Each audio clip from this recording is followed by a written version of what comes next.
I am not a musician, so there will be no music for the next 6 minutes.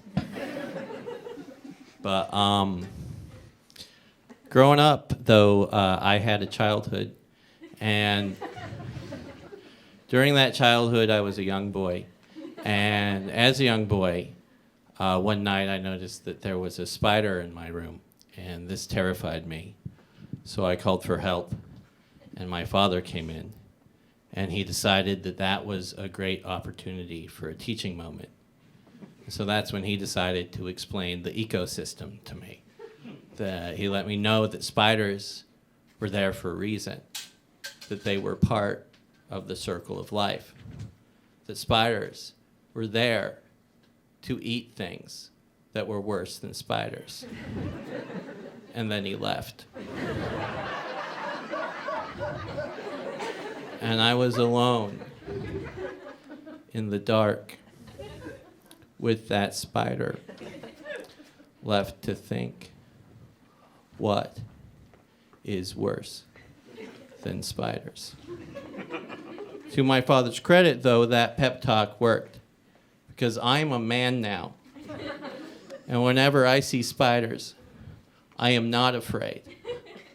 I am only afraid when I don't see spiders.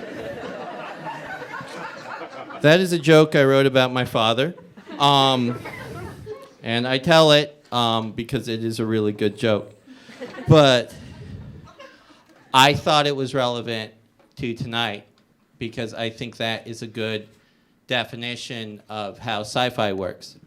Sci-fi will present a problem or a question and give us an answer, and that answer will lead to another question that's usually both beautiful and terrifying. And I think that is what is amazing about it. Another reason why I think it is important for me to tell that joke is because my dad loves that joke. His advice was, bite its head off, you know. And now I have to look for the spider's head. But anyway, it's...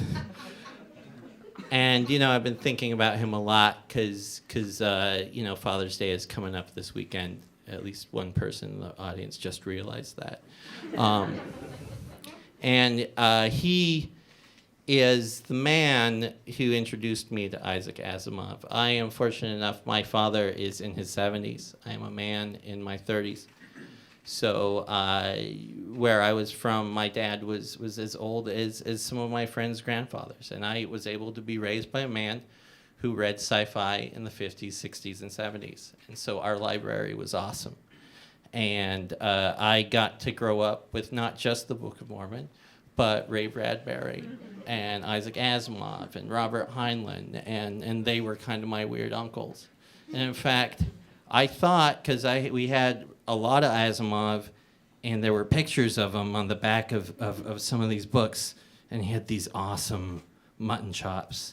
And then I saw a picture of Andre the Giant, who also had awesome mutton chops. And in my mind, in my 8-year-old mind, Isaac Asimov was Andre the Giant's dad. And that was the coolest family ever. And now my mind knows that that is not true, but my heart still believes it. But I'm thinking a lot about this book and about essentially what you can go for what is another definition of what sci-fi is, especially the way Isaac Asimov did it, the guy who gave us the rules of robotics and conjectured a lot of what the future was like. It's really the question of what is going to happen to our children. Like not just our specific children, but our children as the human race, as the future. Like what are the terrible problems that are going to happen to them? And what are the fantastic solutions that could be available? And I think that is really, really wonderful if you think about that. Because even as parents, like they know that there is a dark age coming for their children. And it's going to happen, whether you want it or not. Our hormones will invade them, and your kids will turn into assholes. But, and bad decisions will be made. But if you give them enough background, there's a chance that maybe that dark age will not last forever. Maybe it will last just a little, just enough to make the galaxy cool, you know? And I think, you know, that's what maybe my father was trying to do with me, with this foundation, with these books that my weird uncles wrote. Brigham Young being the weirdest. But, you know, and he said something, he gave me a lot of good advice that I took some of it. He said to me once, he goes, you know, Emmett, we're Vikings first and Mormons second. And I think he wished he didn't say that to me because I've been really good at the first part. But I think just how wonderful, just that sci-fi and Asimov and the Foundation, there is that hope and that doom, like tangled together. You know, that belief that oh, it's going to get bad, but hopefully it won't get worse. And how we are in a situation where there's lots of dooms coming up, and we are building a foundation right now. And I'm thinking about it, I guess the real message of the book, or what I'm trying to say, is that there are things out there that are worse than spiders, and they're coming to get us.